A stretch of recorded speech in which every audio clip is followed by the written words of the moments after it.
Gazan health authorities saying that 87 people are dead or missing after Israeli strikes on residential areas between Saturday night and Sunday morning.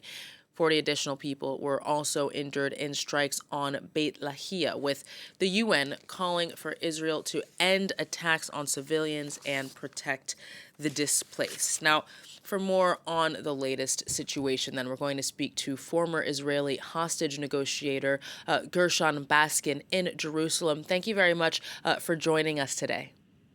Thank you.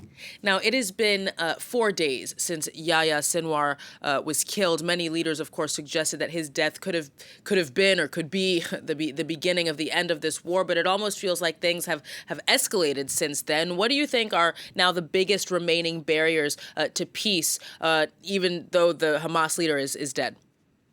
Right. I don't think we should be talking about peace. What we're talking about is ending the war and having a ceasefire right now. And the major obstacles to that are apparently the two sides' unwillingness to reach an agreement. I expect that there's a great deal of chaos within Hamas right now, not knowing who is going to come on top of the competition for leadership now, and whether or not a new leadership head that might be placed in Qatar can actually control Gaza. Most of the Hamas leadership, political leadership in Gaza, is no longer alive. Many of their military commanders are no longer alive. The brother of Yahya Sinwar is still alive, and he's one of the military commanders, but he's not a political official. There is still an unwillingness on the part of Israel, of Prime Minister Netanyahu, to end the war. He wants to keep this war continuing for his own political benefits, much against the will of many people in this country who believe that the war must come to an end at this point. As a former negotiator, sir, does Hamas really have any leverage left in potential negotiations? What does it have to gain, for example, by continuing to hold the hostages? Well, what it has to gain is in the refusal of Israel to end the war, they can continue to kill Israeli soldiers who are in Gaza, which is what they're doing. They don't have an organized militia army force anymore, but they do have the ability to pop out of buildings, to booby-trap buildings, to pop out of tunnels, and to kill Israeli soldiers, to shoot at Israeli tanks.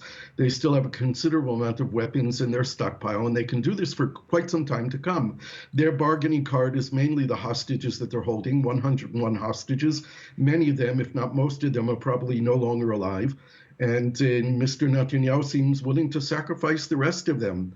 There's a complicated issue here because Israel will have to release Palestinian prisoners from prison, some of them serving life sentences for killing Israel. And Israel knows that releasing prisoners for dead bodies of hostages will be less of a price to pay. And this might be part of Netanyahu's cynical motivation. Where do you think that public opinion stands in Israel? Do you think that the general public's, if you had to generalize, main priority is continuing the war, or is it seeing the release of the hostages?